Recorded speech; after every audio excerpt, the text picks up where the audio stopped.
এই যে অতুল সুভাষ চলে গেলেন, এর আগে এরকম বহু অতুল সুভাষ কিন্তু চলে গেছেন। ফেক কেস এবং শ্বশুর বাড়ির অত্যাচারে বহু পুরুষ আত্মহত্যা করছেন, এটা একটা রেগুলার ঘটনা। তার মধ্যে কিন্তু আমাদের বিচার ব্যবস্থা, পুলিশি ব্যবস্থা কিছুটা জড়িয়ে পড়ছেন। अगर कोर्ट ये जज और मेरे बाकी के हरासर्स को पनिशमेंट नहीं देती है और बरी कर देती है, तो मेरा जो अस्थि है वहीं कोर्ट के बाहर किसी गटर में बहा देना चाहिए। ভাবতে পারেন আপনারা এদেশের বিচার ব্যবস্থা কোন প্রহসনে গিয়ে পৌঁছেছে? আমরা তো চেয়েছি, আমরা তো বলছি নাকি নারী এগোলেই দেশ এগোবে, নারীর বিকাশই নাকি দেশের সর্বাঙ্গীন বিকাশ, আর পুরুষ মানুষ অন্ধকারে তলিয়ে যাক, বানের জলে ভেসে যাক। বহু কলেজ স্টুডেন্ট রয়েছে যারা রিলেশন নিয়ে এখন তাদের জীবনের যে গোল্ডেন পিরিয়ড সেটাকে। আমার কথা কেরিয়ার তৈরি করতে এসছো তো, তুমি কি গার্লফ্রেন্ড করতে এখানে এসছো? আরে ভাই, কেরিয়ার তৈরি করো, পয়সা রোজগার করো। বিয়ের পর একটা ছেলেদের সমস্যা হয় মা বনাম বউ। মহিলারা পরকিয়া করলে তার স্বামীর থেকে তিনি কোনো না কোনোভাবে কিন্তু স্যাটিসফাইড নন। পুরুষ পরকিয়া করলে তিনি চরিত্রহীন বা লম্পট। আমি শুধু জানতে চাই আমাদের দেশের সরকারের কাছে, পার্লামেন্টের কাছে, জুডিশিয়ারির কাছে আর কত পুরুষ বানের জলে ভেসে গেলে আপনাদের এদেশে নারী ক্ষমতায়নটা সম্পূর্ণ হবে। খুব জানার ইচ্ছে আমার এটা।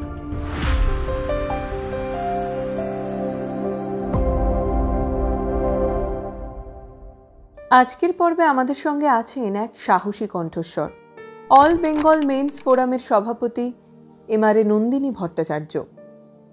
পুরুষদের অধিকার এবং জেন্ডার নিউট্রালিটি নিয়ে তার নিরলস লড়াই সত্যিই ভাবিয়ে তোলে। এই পর্বে আমরা বিশেষভাবে আলোচনা করেছি বহুল চর্চিত অতুল সুভাষ কেস নিয়ে। 5 करोड़ रुपया दोगे तो मीडिएशन का दिए जज का वर्सन है। एक जज जब करप्ट हो सकती है तो इस देश में क्या बचा है, हमको ये बताइए। তার আত্মহত্যা পুরুষদের অধিকার আন্দোলন এবং লিঙ্গ নিরপেক্ষ আইন প্রয়োজনের প্রশ্নকে নতুনভাবে সামনে এনেছে।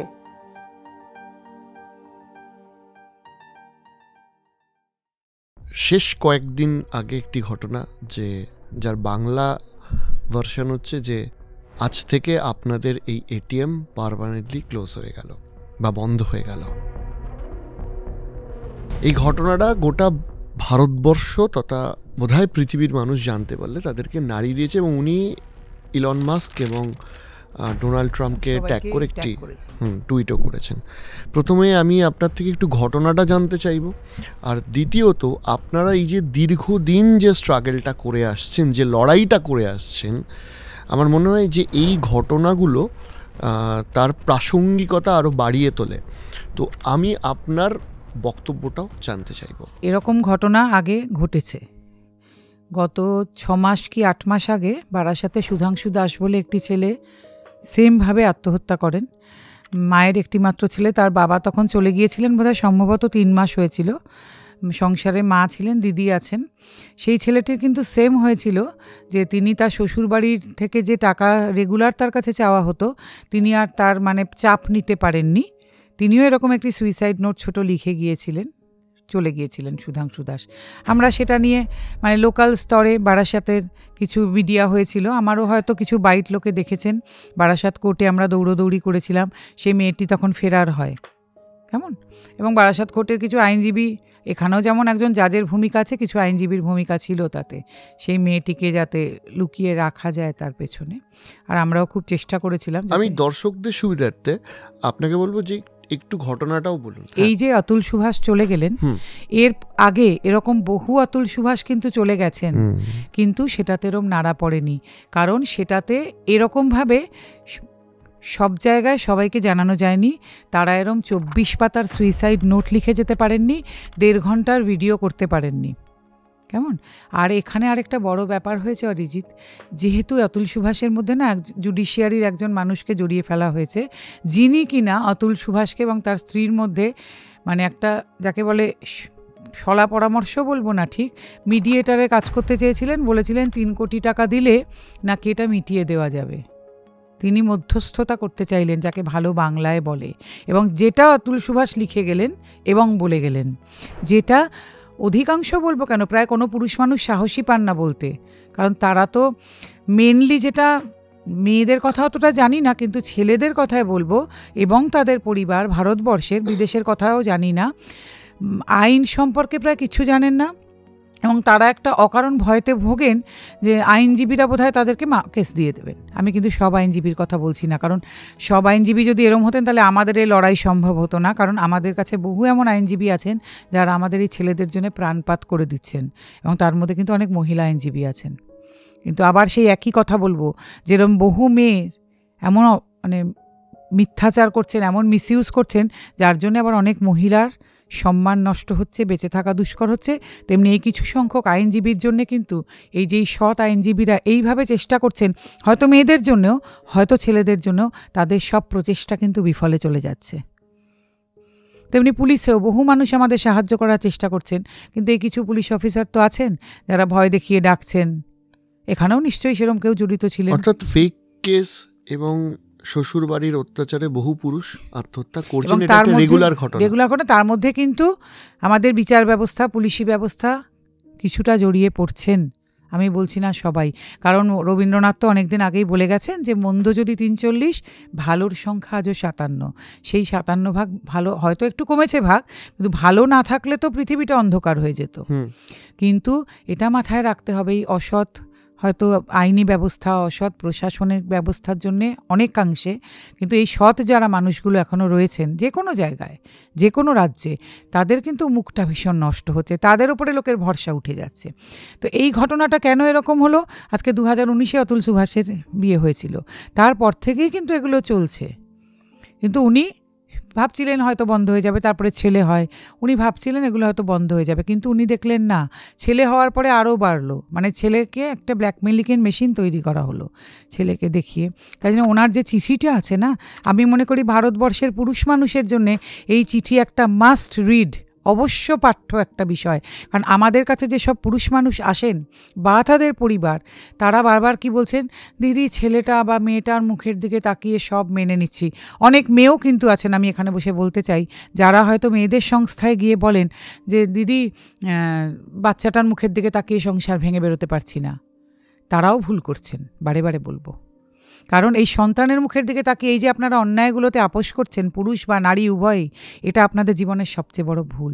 কারণ এই সন্তান একদিন বড় হয়ে যাবে, আজকের জেনারেশন আপনাকে চিনবে কি চিনবে না ঠিক নেই, সেদিন কিন্তু আপনার আফসোসের সীমা থাকবে না যে আপনারা কাদের জন্য জীবনগুলোকে নষ্ট করলেন। হয়তো আজকে কিছু যদি করার চেষ্টা করতেন, আপনারা নিজেদের কাছে জবাবদিহি তো থাকে মানুষের একটা, ভবিষ্যতে সেটা কোথায় দেবেন? তেমনি এই যে ওনার চিঠিটা না, এর একটা অবশ্য পাঠ্য, যদি পারেন সুযোগ পান চিঠিটা পড়বেন। উনি লিখছিলেন নিজের ছেলের উদ্দেশ্যে যে মাই সান, যে আমার কিন্তু তোমার জন্য এখন আর সেরকম কোনো ফিলিং বেঁচে নেই। ঠিক জানি না কোন বয়সে স্ত্রী ওনার ছেলেকে ওনার থেকে আলাদা করে দিয়েছিলেন। কখনো কখনো একটা মানে মনে একটা খারাপ লাগে তোমার জন্যে, কিন্তু এটা আমি বুঝে গিয়েছি যে তুমি হচ্ছে ওনাদের কাছে আমার জন্য একটা ব্ল্যাকমেলিংয়ের মেশিন। কিন্তু সেটা আমি আর চাই না যে তোমাকে ওনারা এটা আমার এই জিনিসটা ওনারা আমার সঙ্গে তোমাকে নিয়ে আর করতে পারেন। কাজেই আমি এখন মনে করি তুমি আমার জীবনের একটা বড় ভুল। ভাবতে পারছেন কোন জায়গায় পৌঁছলে একজন বাবা এই কথা বলে। আর উনি এটাও বলছেন যে মানে ওনার তো বাবা রয়েছে, ভাই রয়েছে, উনি বলছেন তার থেকে আমি মনে করি আমার বাবা আমার কাছে অনেক বেশি প্রাইডের বস্তু, সেই কারণে আমার বাবা ভাই যেভাবে হেনস্থা হচ্ছেন সেটা আর আমি হতে দিতে চাই না। মানে ওনার যে নিজের আত্মহত্যা করার যে কী কারণ সেগুলো তো উনি লিখছেন, সেগুলো তো উনি বলছেন, এগুলো উনি বলছেন যে আমার কারণে আমার বাবা ভাইয়ের যে হেনস্থা সেটা আমি চাই না, কারণ আমার বাবা তার থেকে আমার কাছে অনেক বেশি ইম্পর্টেন্ট। কারণ আমি নিজে বাবা হয়েছি বলে আমি বুঝতে পারি একজন বাবার ফিলিং কী। এই যে কত বড় জিনিস আজকের যারা পুরুষরা আমাদের কাছে বারবার আসছেন, আপনারা যারা নিজেদের ছেলেমেয়ের কথা ভেবে নিজেদের গোল্ডেন এজটাকে নষ্ট করতে চাইছেন, বারবার আপনাদের বলবো আপনারা অতুল সুভাষের চিঠিটা পড়বেন। অতুল সুভাষ কিন্তু আপনাদের জন্যে একটা বিরাট বড় রাস্তা তৈরি করলেন। আজকে উনি আরও মুখ বুঝে এগুলো সহ্য করতে পারতেন। কি অদ্ভুত লাগে যে মিডিয়েশনের জন্যে জাজ অতুল সুভাষকে ডেকে বলছেন ওনার স্ত্রীর সঙ্গে 3 কোটি টাকা দিয়ে মধ্যস্থতা করতে চাইছেন সব তুলে নেবার জন্যে। সন্তানকে দেখতে দেওয়ার জন্য 3 লক্ষ টাকা চাইছেন, 3 লক্ষ করে। ভাবতে পারেন আপনারা এদেশের বিচার ব্যবস্থা কোন প্রহসনে গিয়ে পৌঁছেছে? নিজের বাবাকে তার সন্তানকে দেখতে দেওয়ার জন্য 3 লক্ষ টাকা চাওয়া হচ্ছে। আজকে আমরা কোথায় পৌঁছেছি? আজকে আমরা ওমেন এম্পাওয়ারমেন্টের নামে সব কিছুকে কোথায় এক্স্যাক্টলি পৌঁছে দিয়েছি আমরা ভাবতে পারছি? আমরা তো চেয়েছি, আমরা তো বলছি নাকি নারী এগোলেই দেশ এগোবে, নারীর বিকাশই নাকি দেশের সর্বাঙ্গীন বিকাশ। আর পুরুষ মানুষ অন্ধকারে তলিয়ে যাক, বানের জলে ভেসে যাক। আমি শুধু জানতে চাই আমাদের দেশের সরকারের কাছে, পার্লামেন্টের কাছে, জুডিশিয়ারির কাছে, আর কত পুরুষ বানের জলে ভেসে গেলে আপনাদের এদেশে নারী ক্ষমতায়নটা সম্পূর্ণ হবে। খুব জানার ইচ্ছে আমার এটা আমি আমারই প্রশ্ন রাখলাম, আমি আর কোনো অর্গানাইজেশন বা কোনো পুরুষ অধিকার কর্মীর প্রশ্ন রাখলাম না, যে এক্স্যাক্টলি আর কত পুরুষরা তাদের পরিবার বানের জলে ভেসে গেলে আপনাদের মনে হবে নারী ক্ষমতায়ন সম্পূর্ণ হয়েছে। বলিউডের অভিনেত্রী বলছেন যা ঘটে তার 99% নাকি পুরুষ মানুষের দোষ। 99% जो है मैरिजेस में पुरुषों का ही दोष होता है। আপনি দেখেছেন, আপনি জানেন, আপনার পরিবারে ঘটেছে এরকম? আচ্ছা, বর্তমানে যে সমস্ত লসগুলো রয়েছে সেখানে তো সেই অর্থে পুরুষদের কোনো জায়গা নেই। এবার আপনি যদি যারা দেখছেন দর্শক, তাদের জন্য এই যে সোকল ডিসক্রিমিনেশনটা হচ্ছে একটু আমাদের বুঝিয়ে বলেন। দেখুন, ডিসক্রিমিনেশন তো পুরোটাই, তবে সঙ্গে একটা কথা বলবো, যদি আপনি একটু বুদ্ধি করে চলতে পারেন, আবেগের বশবর্তী না হয়ে পড়েন, তবে কিন্তু স্ট্র্যাটেজি করে চলতে পারলে কিন্তু একেবারে কিছু নেই, মানে তার থেকে বেরোনো যায় না এরকম বলা যায় না, যায়, কিন্তু সেই বুদ্ধিটাকেও খরচা করতে চান না। এই যে বললাম পুরোটাই তো ইমোশনে চলেন পুরুষ মানুষ। এই যে বাচ্চাকে দেখতে পাচ্ছি না, কালকে আমাকে একজন বলছেন, বিশ্বাস করবেন না দিদি, আচ্ছা আমি লোকজন নিয়ে গিয়ে এই যে ধরুন আমাদের অর্গানাইজেশনের সবাইকে নিয়ে আমার শ্বশুর বাড়িতে একটা হামলা করতে পারি না, আমাকে বাচ্চা দেখতে দেওয়া হচ্ছে না বলে। এই লেভেল, এর জন্য কি অতুল সুভাষ চলে গেলেন? ওনাদের ভাবতে হবে কিন্তু যে একটা মানুষ চলে গেলেন, কিন্তু আপনাদের জন্য একটা শিক্ষা রেখে গেলেন কিন্তু, যে আপনারা লড়াই করুন। উনি বারবার বলছেন না যে আমার অস্থি যেন ততক্ষণ বিসর্জন দেওয়া না হয় যতক্ষণ যারা আমাকে এখানে পৌঁছতে বাধ্য করলো তাদের শাস্তি না হয়। আর যদি তাদের শাস্তি না হয়, আমার অস্থি যেন সে বাইরে রেখে দেওয়া হয়। আমি জানবো যে আমার কোনো বিচার হলো না, পুরুষ মানুষের জন্য কোনো বিচার হলো না। ভাবতে পারেন এগুলো কত বড় কথা? ডেফিনেটলি পুরুষ মানুষ এখনও পুরোটাই, অন্তত সন্তানের ব্যাপারে পুরোটাই আবেগের বশবর্তী হয়ে চলছেন। তাই জন্য বারবার বলছি, আপনারা অতুল সুভাষের চিঠিটা পড়ুন। এটা একটা অবশ্য পাঠ্য সিলেবাসের মতো হওয়া উচিত যদি আপনারা মেন্স রাইট অ্যাক্টিভিজম করতে চান, যদি সত্যি এই লড়াইটা করতে চান। তাহলে একজন পুরুষ যার বিরুদ্ধে ধরুন কোনো বিভিন্ন ফেক কেসেস দেওয়া হয়েছে, সেই মুহূর্তে আমি জানি যে এখনও অনেক দর্শক দেখছেন যারা এই সমস্যায় ভুক্তভোগী, তার কি করা উচিত ইনিশিয়ালি? দেখুন, ফেক কেসেস যে দেওয়া হয় না, তার আগে থেকে কিন্তু সিগন্যাল পাওয়া যায়, অনেক সিগন্যাল। আচ্ছা, এবার ওনারা কি করেন বলুন তো, না দিদি মান সম্মান ভীষণভাবে লজ্জা লাগে, দিদি যাব না। এটা যদি ওনারা অনেক আগে থেকে একটু সচেতন হন না, তাহলে কিন্তু অনেক জিনিস অনেক সহজ হয়। ওনারা সেটা হন না। ওনারা না ভানু বন্দ্যোপাধ্যায়ের একটা কমিক শুনেছিলেন, ওই যে চোর বাড়িতে এসে উনি দেখছেন, দেখি না কি করে। ওনারা হচ্ছেন সেই পদ্ধতিতে বিশ্বাসী, আর প্রত্যেকেই মনে করেন আমার বউ কিছুতেই আমাকে এটা করতে পারে না, অন্যের বউরা অন্যকে দিয়ে দিতে পারে, আমার বউ এত দূর যাবে না, আমার বউ থানায় যেতে পারে না, আমার বউ বাচ্চা নিয়ে চলে যাবে না। এইভাবে প্রত্যেকে কিন্তু এটাই বিশ্বাসী। আর সব বাবা মারাও এটা ভাবতেন, না আমার বউমা আমাদের নামে কেস দেবে না, খারাপ হতে পারে, রাগী হতে পারে, রেগে জিনিসপত্র ছুটতে পারে, আমাদের নামে চূড়ান্ত গালাগাল করতে পারে, কেস দেবে না।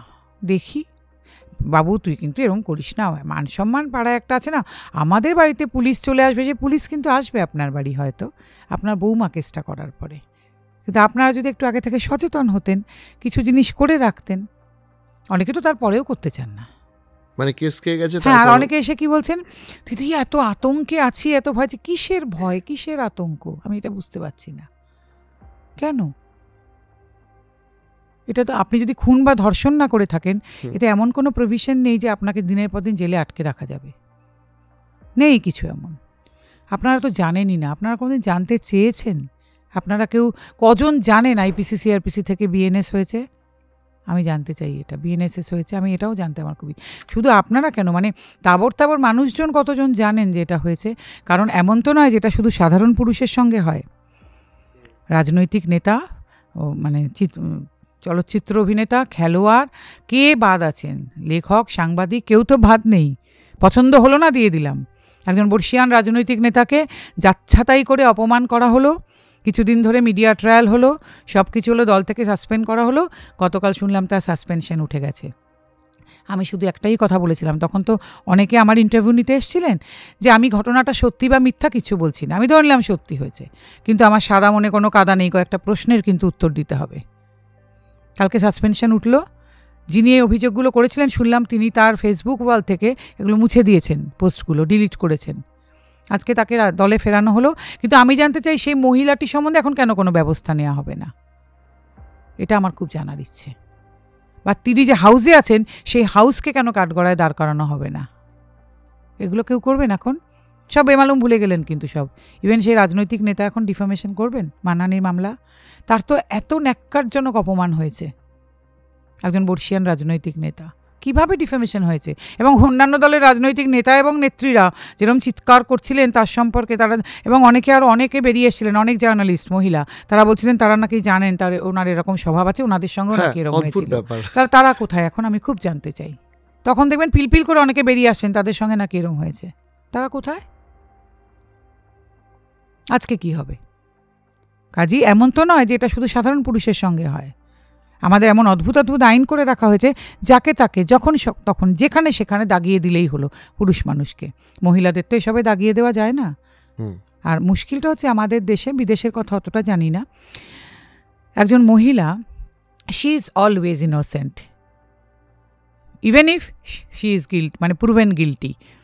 তখন বলা হয় কি বলুন তো, না আসলে বোধহয় ওনার মানসিক একটু অসুবিধা কিছু আছে, উনি বোধহয় বাড়িতে খুব একটা প্রবলেমের মধ্যে ছিলেন, তাই মানে সূচনা শেঠের মতন মহিলা তার বাচ্চাকে কুপিয়ে কুচিয়ে খুন করার পরে সুটকেস নিয়ে উনি চলে গেছেন গাড়ি ভাড়া করে। সেই ড্রাইভারও বলেছে যে ওনাকে আমি দেখেছি এরকম করে যেতে, তারপরেও নাকি বলা হচ্ছে ওনার মানসিক একটু অসুবিধা থাকতে পারে, এরকম কোল্ড ব্লাডেড মার্ডারারের।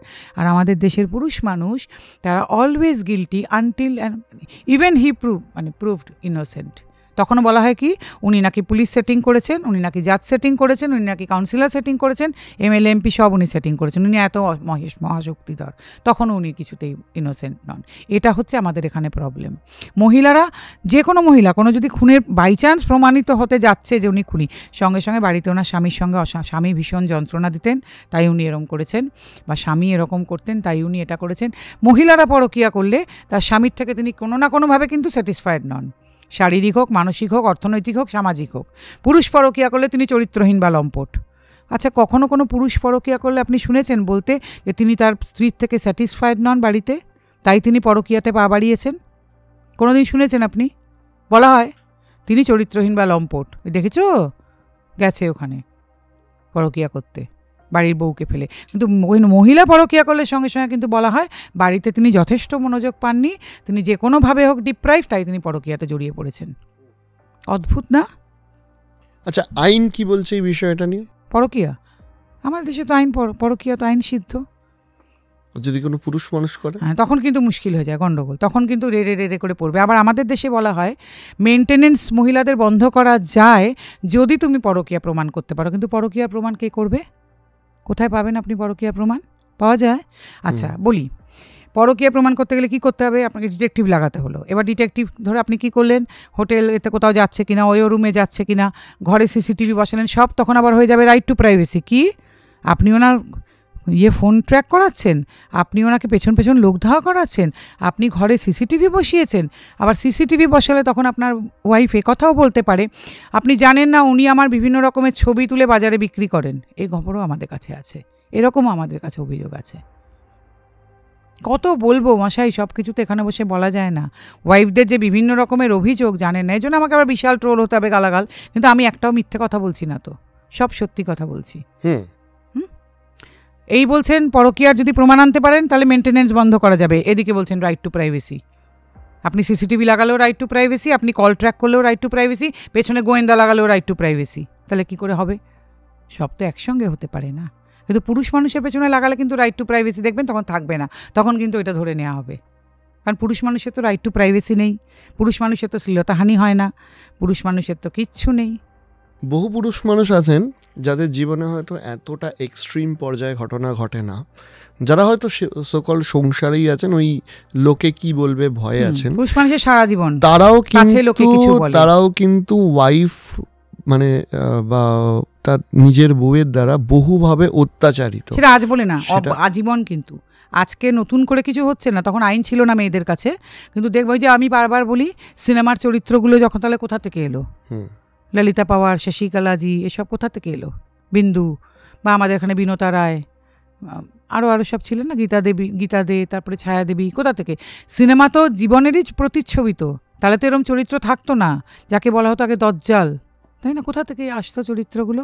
নিশ্চয়ই তারা যারা পরিচালক বা কিছু এরকম দেখেই তো একটা সৃষ্টি করতেন। তো না, আপনাদের কাছেও তো ডেফিনেটলি এই ধরনের ঘটনা আছে সারাদিন। কালকে এক ভদ্রলোক অফিসে এসেছিলেন, তার ওয়াইফটাকে সাঁড়াশি দিয়ে এমনভাবে মেরেছেন, অফিসে এসেছিলেন, পুরো এখানে দাগ সাঁড়াশি। আচ্ছা, ধরুন কোনো পুরুষ মানুষ যদি ওয়াইফকে মারেন তাহলে কিন্তু সেটা তো অফেন্স, কিন্তু ওয়াইফ যদি তার বরকে মারে, না সেটা তো মারতে পারেন নাকি আমাদের দেশের ওয়াইফরা? বাবা, তারা তো দেবী বা ঈশ্বরী। আমাদের দেশের মেয়েরা মারতে পারেন নাকি পুরুষকে? অথচ আজ থেকে প্রায় 6 বছর আগে একটা আর্টিকেল পড়েছিলাম যে মানে এশিয়াতে ভারতবর্ষ কিন্তু তৃতীয় স্বামী নির্যাতন, এশিয়াতে না পৃথিবীতে ভারতবর্ষ তৃতীয় স্বামী নির্যাতনে। আমাদের দেশের মহিলারা দেবী বা ঈশ্বরী, তারা স্বামীকে হাত তুলতে পারেন নাকি? বাবা, কি বলছে? এটা হয় নাকি? সেক্ষেত্রে পুরুষ কোনো আইন দ্বারাও কিছু, সেই জন্য আমি বলছি আপনাকে একটা কথা বলি আজকে এখানে বসে শুনেন। ভারতবর্ষে যে আমরা পুরুষ অধিকার আন্দোলনটা করছি, এটা তো অনেক দিন আগে শুরু হয়েছে, আজকে তো নতুন নয়। 1983 সালে রাধিকাদা করেছিলেন পীড়িত পতি পরিষদ, মানে সেটা একটা অন্য জিনিস, সেটা শুধু পতিদের জন্যই ছিল এবং খুব জরুরি। উনি 1983 সালে দাঁড়িয়ে যে কথা ভাবতে পেরেছিলেন, সেটাই একটা বিরাট ব্যাপার। তারপরেও অনেক দিন ধরেই চলছে এই আন্দোলন, চলছে। তবে হ্যাঁ, এখন যেমন একটা জোরদার ওয়েভ এসেছে, এটা অনেকটা পরে এসেছে। কিন্তু এটা আপনাকে আমি আজকে এখানে বসে বলে যাই, ভারতবর্ষের পুরুষ অধিকার আন্দোলন অতুল সুভাষের মৃত্যুর আগে আর মৃত্যুর পর দুটো কিন্তু একদম ডিফারেন্ট হয়ে গেল। কীরকম? অতুল সুভাষ মারা যাওয়ার আগে অবধি আমরাই চিৎকার করতাম এবং সবাই হাসতেনও। তার মধ্যে পুরুষের সংখ্যা কিন্তু খুব বেশি, যারা সারাক্ষণ হাহা ইমোজি দিয়ে যান কিছু লিখলেই। এবং একদল তো আছেন মেয়েদের কাছে ভালো সাজার জন্য সারাক্ষণ এমন ভাব দেখাচ্ছেন যে তাদের উপরে কোনো অত্যাচার না, তারা বাড়ি গিয়ে মার খান কিন্তু রেগুলার। ভাব দেখাচ্ছেন আমাদের পুরুষের উপর অত্যাচার, এই ভদ্রমহিলার তো মাথা খারাপ। আর না তো আরও আজে বাজে কথা বলেন, সেগুলো এখানে বসে বলতে চাই না। এবং তারা মেয়েদের কাছে সবসময় ভালো সাজেন এবং মেয়েদেরকে ভুলও বোঝান বহু, যে পুরুষের উপর আবার কিছু হয়। দেখ, পুরুষ আরও বহু বাজে বাজে কথা বলেছেন তারা অতুল সুভাষ চলে যাবার পরে।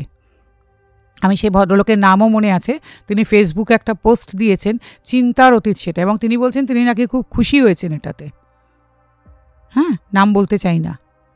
তো এরকম পুরুষের সংখ্যাও বহু, তারা যতক্ষণ নিজেদের বাড়িতে আগুন না লাগে তারা ঠিক বুঝতে পারেন না যে আগুনের তাপটা ঠিক কতটা।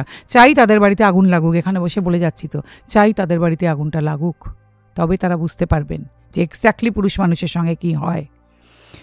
কাজে এর আগে না আমরা সারাদিন চিৎকার করেছি যত পুরুষ অধিকার কর্মী ভারতবর্ষ জোড়া, যে হয় আইন বদলানো দরকার, পুরুষ কমিশন দরকার, কেন এরকম হচ্ছে কেন। আর আমরা হাসির খোরাক হয়েছি লোকের কাছে। আজ অতুল সুভাষ চলে গেছেন, এরপরে কিন্তু গত 4 দিন ধরে national media, print media, electronic media, online portal সবাই অতুল সুভাষ নিয়ে কথা বলছেন, শো হচ্ছে এবং অতি নামকরা জার্নালিস্টরা সবাই মেন্স রাইট নিয়ে কথা তুলছেন। নামকরা প্রিন্ট মিডিয়াতে মেন্স রাইট কথাটা উঠে আসছে, যেটা কিন্তু বড় কম পাওয়া নয়। এবং আমাদের যেমন ছিল রাত দখল করেছি, আমরা অবশ্যই মেয়েদের থেকেই শিখেছি, কোনো স্বীকার করতে দ্বিধা নেই কোনো। গতকাল আমাদের 12টা শহরে একই সঙ্গে রাত দখল ছিল। আমরা ম্যারাথনে গিয়ে সেখানে জাস্টিস ফর অতুল সুভাষ বলে করেছি এবং বিশ্বাস করবেন না, বহু মানুষ আমাদের সঙ্গে এসে যোগ দিয়েছেন এটাতে। তাই জন্য বলতে চাই যে আজকে কিন্তু ভারতবর্ষ বুঝতে পারছেন যে পুরুষ মানুষের অধিকারটাও জরুরি। কারণ অতুল সুভাষ এমন একটা কিছু করে গেলেন যেটা আমার মনে হয় সব মানুষকে এটা নাড়া দিয়ে গেল। এবং যখন ভাবা হচ্ছে, তারপরেই সুপ্রিম কোর্ট পরের দিন বললেন যে 498-এ যেটা বিএনএসএ 85-86, এটা নিয়ে এবার চিন্তাভাবনার দরকার আছে, এটা হলেই এটাকে ক্রিমিনাল আন্ডারে ফেলা হবে কি না। এবং বহু ভাবনা চিন্তা করতে হবে এটা করার আগে। ভাবা হচ্ছে বাজেট সেশনে ডোমেস্টিক ভায়োলেন্স অ্যাক্ট নিয়ে পুরুষের কিছু সুরক্ষা কবচ আনা যায় কিনা, এটা ভাবতে হবে। এবং মেন্স কমিশন নিয়ে এখনও কোনো কথা হয়নি, তবে আশা রাখি এসবের পরে তারা হয়তো সেটাও ভাবনা চিন্তা করবেন। সেই জন্য বলতে চাইছি যে সব কিছুরই দেখবেন একটা মানে প্রি আর পোস্ট থাকে। আমার মনে হয় অতুল সুভাষ আমাদের মাঝখানের সেই দেওয়ালটা, যিনি এই ভারতবর্ষের পুরুষ অধিকার আন্দোলনের প্রি আর পোস্টের মাঝখানে হয়ে দাঁড়ালেন, যে যার ফলে সব মানুষ কিন্তু চিন্তা করতে বাধ্য হবেন যে পুরুষ মানুষের অধিকার নিয়ে যারা চিৎকার এতদিন করছিলেন তারা বোধহয় খুব একটা মিথ্যা কথা বলছিলেন না। ডেফিনেটলি। আমি এবার একটু আমাদের সামাজিক স্ট্রাকচারেও আসছি, কারণ দেখুন যে কোনো ধরনের সমস্যা তো একটা আমাদের বেড়ে ওঠা সমাজের মধ্যেই থাকে। ধরুন একটা ছেলে, সে যখন পড়াশোনা করে বা কলেজ পাশ করে, তাকে বলা হয় এই তুই ছেলে হয়েছিস, তোকে চাকরি করতেই হবে। আর কোনো মেয়ে, আমরা যতই ইন্ডিপেন্ডেন্সের কথা বলি, কিন্তু তার ক্ষেত্রে অতটা হয়তো সব ক্ষেত্রে চাপ থাকে না, অনেকের ক্ষেত্রে থাকে, আমি সবারটা অস্বীকার করছি না।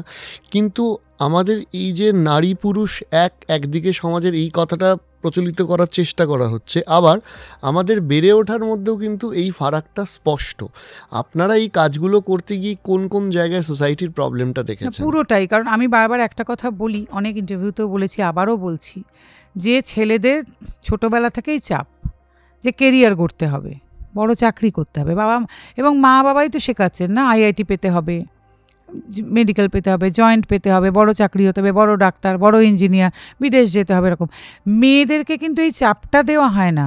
মেয়েদের কেরিয়ারটা কিন্তু সবসময় হচ্ছে নিজে ভালো থাকার জন্য অপশনাল। এবং কেন না, তোমার যদি আবার বিয়েও যদি তুমি করো, শ্বশুরবাড়িতে বনিবনাও যদি না হয়, স্বামীর সঙ্গে যদি বনিবনাও না হয়, যাতে তুমি নিজের মতো করে থাকতে পারো, ছেলেদেরকে কি এই অপশানটা দেওয়া হয় না? কিন্তু ছেলেদেরকে সবসময় বলা হচ্ছে এটা তোমায় করতেই হবে, কারণ তাহলে তো তুমি রুটি রুজি কী হবে। ধরুন আমাদের কাছে যে সমস্ত ছেলেরা আসেন, অনেককে আমরা বলি যে মেনটেনেন্সের যে মামলা হয়েছে, এবার মেনটেনেন্সে অনেক টাকা জমে যাচ্ছে, আমরা বলি দেবেন না, বলুন জেলে যাব, টাকা দেবো না, জেলে যাব। এবার তাদের প্রথম কোথায় ভয়, চাকরিটা তো চলে যাবে, চাকরি চলে গেলে কি খাবো। কিন্তু আমরা বহু মেয়েকে জানি শুধু মেনটেনেন্সটা পাবার জন্যে চাকরিটা ছেড়ে দিয়েছেন। আমি একটা কথা বলি মজার, আজকে যদি এরকম মেনটেনেন্সের রুল করে দেওয়া হয় না, যে মানে গ্র্যাজুয়েট হয়ে গেলে, মানে মিনিমাম যে মানে গ্র্যাজুয়েট হয়ে গেলে আর মেনটেনেন্স পাবে না, বহু মেয়ে আর গ্র্যাজুয়েট হবে না, ছেড়ে দেবে পড়াশোনা। আমি গ্র্যাজুয়েট হলে তার এরকমটা হতে পারে তো একটা, যে তুমি যদি গ্র্যাজুয়েট হয়, এখন যেমন অনেকে বকাবকি করছেন জাজেরা, কি আপনি এমএ, আপনি কি করে মেনটেনেন্সের কথা বলছেন। অনেক জাজ তো মানবিকও আছেন, বলছেন আপনি কি করে বলছেন, আপনি বাড়িতে বসে আছেন, মেনটেনেন্সের জন্য আপনি কিছু করুন। অনেক জাজ আছেন, তার মধ্যে মহিলা জাজের সংখ্যা কিন্তু অনেক বেশি। এবার যদি বেঁধে দেওয়া হয় যে আপনি যদি গ্র্যাজুয়েট হন আপনি আর মেনটেনেন্স পাবেন না, আমি লিখে দিচ্ছি অনেক মেয়ে আছেন যারা আর পড়াশোনা গ্র্যাজুয়েশন নিতে চাইবেন না। আজকে যদি ভারতবর্ষের আইন এটা আসে না, যে মেয়েরা যেমন কমপ্লেন করতে পারেন, মারলে, স্বামী মারলে, থাকা উচিত তো ডেফিনেটলি, ডোমেস্টিক ভায়োলেন্স হলে ঠিক যদি আসে, পুরুষ মানুষরাও গিয়ে কমপ্লেন করতে পারবেন। এটা কি এই মুহূর্তে আইন অ্যাভেলেবল নেই? না, স্ত্রী গায়ে হাত তুললে, শাশুড়ি গায়ে হাত তুললে, সেরকম আছেন কিন্তু অনেক শাশুড়ি, সেই জামাইকে পিটিয়ে যান, হ্যাঁ, গায়ে হাত তুলে ডোমেস্টিক ভায়োলেন্স হলে, আমি বলছি ভারতবর্ষের এই কেসের চাপ অর্ধেক কমে যাবে। মেয়েদের মনেই ভয়টাই তো নেই, যেটা পুরুষ মানুষের মনে আছে। আজকে মেয়েরাও যদি জানেন যে ছেলেরাই কমপ্লেনটা করতে পারবে গিয়ে, তখন অর্ধেক কেস এমনি কমে যাবে। মেয়েরা কিসে এক হওয়ার কথা বলছেন? মেনটেনেন্স আসুক না, জেন্ডার নিউট্রাল, যে বেশি মাইনে পান তিনি অন্যজনকে দেবেন, আপত্তি কোথায়? আপনারা তো সমান হতে চাইছেন, আপনারা তো এক হতে চাইছেন, তাহলে এখানে কেন নয়? বহু মেয়ের মেনটেনেন্স দরকার হয়, আমি মানি। অনেক মেয়ে আছেন যাদের সেরকম সামর্থ্য নেই, বাপের বাড়ির সেরকম জোর নেই, তারা পান না। কে বারণ করেছে? সুপ্রিম কোর্ট তো নতুন গাইডলাইন দিয়েছেন একটা, কিন্তু আমি তো মনে করি এটা কোর্টের দায়িত্ব রেকি করা, যে কোন মেয়ের সত্যিই দরকার, কোন মেয়ের দরকার নেই। আইটিআর কেন সবাইকে জমা দিতে বলেন না ঠিক করে? 80,000 টাকা মাইনে পাচ্ছে, ছেলে মেয়ে নেই, সেই মেয়ে কেন মেনটেনেন্স চাইছেন 30,000 টাকা? আপনাদের কোনো কোর্টের দায়িত্ব নেই দেখার? রেকি কেন হবে না? কেন হবে না? আমার বক্তব্য, এরকম অনেক ছেলে আছে যিনি হয়তো নিজে মাইনে পান 30,000, বউ মাইনে পায় 80,000, তাহলে সেই মেয়ে কেন সেই ছেলেকে মেনটেনেন্স দেবে না? কিসের আপনারা ইকুয়ালিটির কথা বলছেন মশাই? সেদিন তো আপনারা সমান হলেন, আজকে আবার কিসের সমান হওয়ার কথা বলছেন আপনারা? কোনো সমান টমান নয়, আপনারা এখনও কিচ্ছু সমান হয়ে উঠতে পারেননি। সেদিন সমান, আপনাদেরও বলা উচিত যে সবার জন্য আইন সমান হোক, তবে তো আপনারা লড়াইয়ে নামবেন। কিসের লড়াইয়ের ময়দান? এমনি ওয়াকওভার দেওয়া হচ্ছে আপনাদের সারাক্ষণ। সাবালিকা হন আগে, তারপরে সব কিছু সমান হওয়ার কথা হবে। আপনাদের নাবালিকত্বই এখনও ঘোচেনি, আপনারা আবার সমান হওয়ার কথা বলেন। ছোট জামা পরা, ড্রিঙ্ক করা, সিগারেট খাওয়া সমান হওয়া নয়, একদমই তাই। আমার তাতে কোনো আপত্তি নেই, কিন্তু সেটাকে সমান হওয়া বলে না, সেটাকে এম্পাওয়ার্ড ওমেন বলে না। এম্পাওয়ার্ড ওমেন দেখবেন অনেক আছেন, তারা সব কিছুতে সমান হয়েছেন, সব কিছুতে। এই মুহূর্তে আপনাদের দাবি বা সমাজের জন্য প্রয়োজনগুলো কি কি বলে আপনারা মনে করেন? প্রথম তো পুরুষ কমিশন, বিশেষ করে এই ঘটনার পরে মেন্স কমিশন তো নিড অফ দ্য আওয়ার, তাছাড়া আর কিছু হতেই পারে না। আর তারপরে তো নিশ্চয়ই রিভিউর প্রয়োজন আছে। তো আজকে ডোমেস্টিক ভায়োলেন্স অ্যাক্টে পুরুষ মানুষকে ঢোকানো দরকার ডেফিনেটলি, কারণ আমি বলি যে পুরুষ মানুষের মা বোন যারাও এর মধ্যে পড়ে যাচ্ছেন, যে আমেরিকায় প্রবাসী বোন ভগ্নিপতি, তাকে বলা হচ্ছে তারা নাকি ফোন করে বলতো টর্চার করার কথা, এগুলো কোনো জাস্টিফাইড কথা? আচ্ছা, মানে তারা বিদেশে থাকেন, মামা মামি কে কোথায় ঠিক নেই, জীবনে এক ছাদের তলায় থাকলোই না, তারা সব। এগুলো তো কোনো জাস্টিফাই, এগুলোকে ইমিডিয়েটলি বাদ দেওয়া উচিত, খুব স্পেসিফাইড জিনিস আসা উচিত। এবং তাদের তো ওমেন্স কমিশন গ্রাহ্য হচ্ছে না, তো সেই জন্য আমরা সেদিন কথা বলেছি ওমেন্স ন্যাশনাল কমিশন অফ ওমেনে আমরা গিয়েছিলাম কথা বলতে, ওনারা এখানে এসেছিলেন, যে একটা মতো ক্যাম্প মতো ছিল, যে আমরা বলেছি, এবং ওনারা বলেছেন না আপনারা এরকম হলে কমপ্লেন করুন, এদের মা আর বোনেদের দিয়ে কমপ্লেন করান আমাদের কাছে।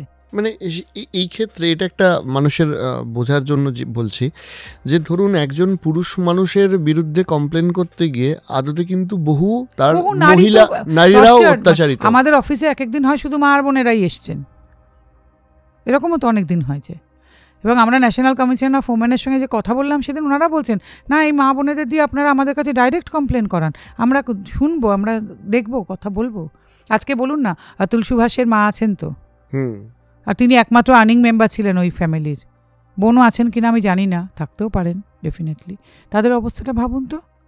এই যে আমি বারাসাতে ছেলেটির কথা বলছিলাম, তার তো মা আর দিদি, তাদের সঙ্গে তো আমি রেগুলার মিট করেছি বারাসাত কোর্টে, কি মাসিমা তো থেকে থেকে অজ্ঞান হয়ে যাচ্ছিলেন কোর্টের মধ্যে, একমাত্র ছেলে, তার 3 মাস আগে মেসোমশাই মারা গেছেন, তাদের অবস্থা ভাবুন তো।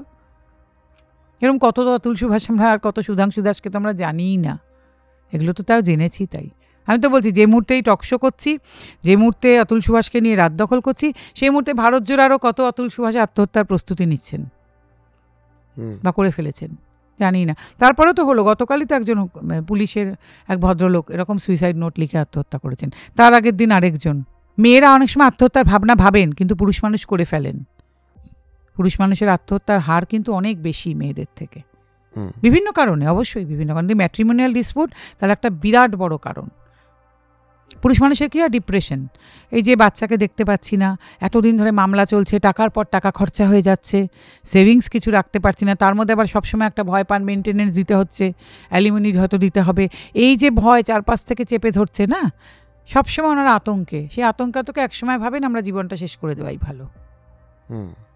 আর তার মধ্যে তো লোকলজ্জা আছেই, অফিস গেলেই হয়তো হ্যাঁ তোর বউ তোর কাছে রইল না, বন্ধুবান্ধব, আরেকটা হয় কি একা হয়ে যাওয়া, আরেকটা কোথায় হয়তো অফিসের পার্টি, সব বন্ধুবান্ধবরা হয়তো বউ নিয়ে এসছে, ওনার বউ নেই, বাচ্চা নেই, উনি দেখছেন হয়তো পিকনিকে গেছেন, দেখছেন সব বাচ্চারা খেলছে, ওনার তখন মনে পড়ছে বাচ্চার কথা।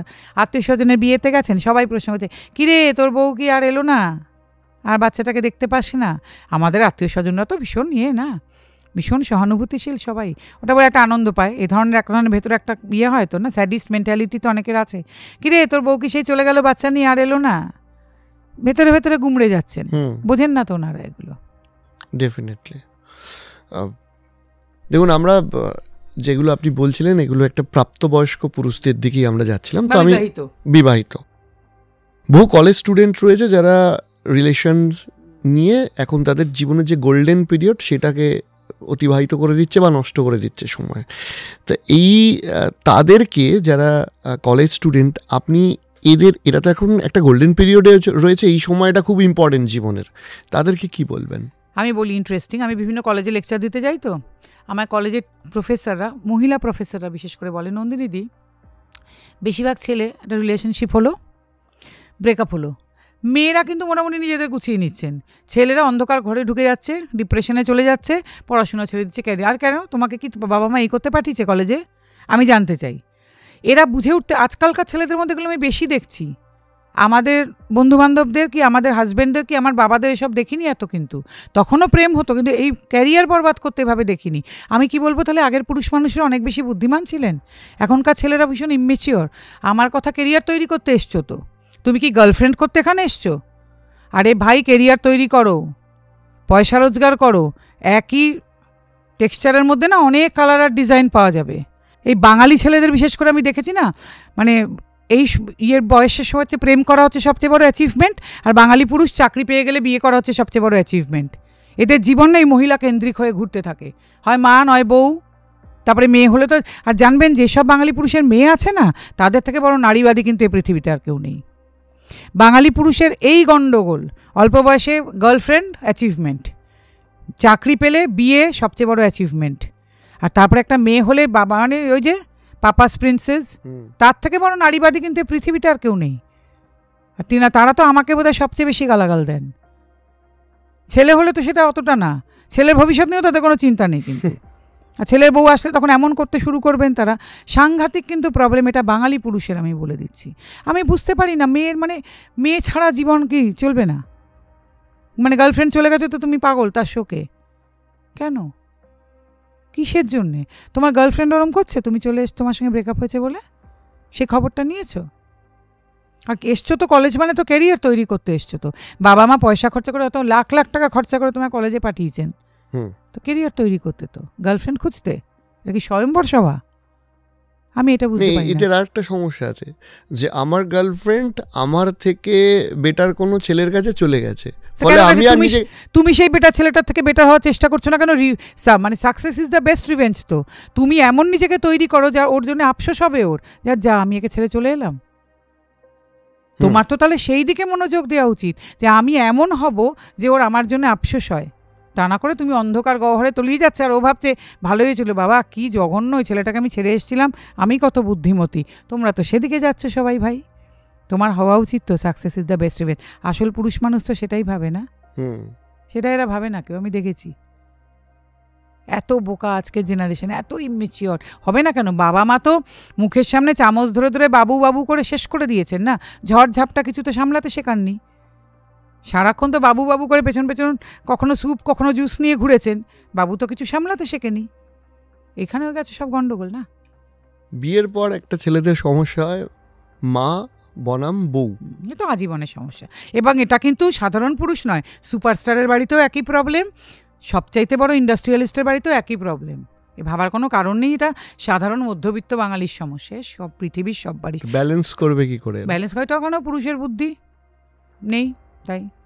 আপনি কিছু পরামর্শ দেবেন না? পরামর্শ দেন, আমি তো ছেলেদের সবসময় একটাই কথা বলছি যে পিঠে বেঁধেছি কুলো, কানে দিয়েছি তুলো, কারোর কথাই শুনো না ভাই। থাকতে হলে দুজনকে নিয়ে থাকতে হবে যদি।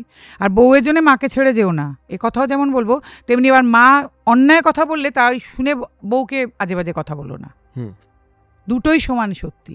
একজন তোমাকে এই পর্যন্ত এনে দিয়েছেন, আরেকজন বাকি অর্ধেকটা টেনে নিয়ে যাবেন। তবে হ্যাঁ, বউ যদি মাকে গালাগাল দেয় তারও আশু সমাধান যেমন করতে হবে, তেমনি অনেক মাও তো আছেন চান না বউ আর ছেলে একসঙ্গে থাকুক, সেই মাকেও কি করে শিক্ষা দিতে হবে সেটাও তোমাকে জানতে হবে। পুরুষ মানুষের জীবনে একটা অভূতপূর্ব টানাটানি হয়। আবার শুরু হবে তো, আবার বউ যখন শাশুড়ি হবে, আমার বর না আমার ছেলে, না তারপরে তো আবার শুরু হবে। বউ যখন শাশুড়ি হবেন, যদি ছেলে হয় তার বউ আসবে, তখন আবার তো উনি মাঝখানে বাফার স্টেট না। এইবার বউ বলতে শুরু করছে, দেখেছো তোমার মা আমায় কিছু করতে দেয়নি, দেখো তোমার ছেলের বউ এখন কি করছে, ছোট স্কার্ট পরে পার্টি করে রাত্রিবেলা ফিরছে, তোমার মা তো আমায় কিছুই করতে দেয়নি, আমার জীবনটা তোমায় বিয়ে করে নষ্ট হয়ে গেল। উনি মাঝখানে আবার বাফার স্টেট। পুরুষ মানুষের জীবনটা কিন্তু এভাবেই যায়, কোনো মেয়ে জীবনে কিন্তু এগুলো বুঝতেই পারবে না। আমি একজনকে মানে বলতে শুনেছিলাম যে আমার হাফ লাইফটা এইভাবেই কেটে গেছে আমার বইয়ের থেকে, যে আমি ছিলাম বলে সংসার করেছি, অন্য কেউ হলে ছেড়ে চলে যেত। সব মেয়ে সব মেয়ে বলে। তো এরকম ঘটনা আপনাদের কাছে তো আছে? এটা তো একটা মেয়েদের মোটামুটি মুখের লব্জ না যে আমি ছিলাম। আবার ওনার মাও কিন্তু ওনার বাবাকে এটাই বলতেন, বা মায়েরা ছেলে মেয়েদের বলে না আমি বলে তোরা পার পেয়ে গেলি। এই থ্রেট কালচার ছোটবেলা থেকে মানুষ সংসারে তাই তো বড় হয় না, আজকে বাবা আসুক তোর মজা দেখাচ্ছি, থ্রেট কালচার। এবার ছেলে মেয়ে পাশের বাড়ি 98 পেয়েছে, তুই কেন 93 পেলি, আজকে তো খাওয়া বন্ধ, থ্রেট কালচার না। আর আজকালকার অনেক মেয়ে আছেন বা শ্বশুরবাড়ি গিয়ে বলেন না আমার কথা না শুনলে দেবানে জেলের ভাত খাওয়াবো সবাইকে, এও তো থ্রেট কালচার না। তো থ্রেট কালচারে যে আজকে এত কথা হয় হঠাৎ মনে পড়লো এটা নিয়ে, এও তো সব আমরা তো বাড়িতে সবাই থ্রেট কালচারেই বড় হয়ে উঠেছি আজীবন। কর্পোরেটে থ্রেট কালচার নেই সব জায়গায়। আমরা যে পারিবারিক পুরুষ মানুষকে নিয়ে আলোচনা করছি, কর্পোরেটের পুরুষ মানুষদের কি অবস্থা, ভালো? আমি একদিন একটা কর্পোরেটে লেকচার ছিল, নামলাম, নিচে কিছু ছেলে দাঁড়িয়েছিল, আমায় দেখে দৌড়ে এসে বললো দিদি আপনি এত কথা বলেন, আমাদের কর্পোরেট নিয়ে ছেলেদের নিয়ে একটু বলবেন, আমাদের জীবন দুর্বিষহ হয়ে যাচ্ছে, বাঁচা দুর্বিষহ হয়ে যাচ্ছে, আমাদের যেভাবে খাটাচ্ছে যেভাবে সব কিছু করছে, সেটা তো সবসময় মহিলারা নন, ওদের আমাদের বসেরা আমাদের বাঁচতে দিচ্ছেন না। তা সেটা না একটা পুরুষ মানুষের জীবনটাকেও ভেবে দেখেছে?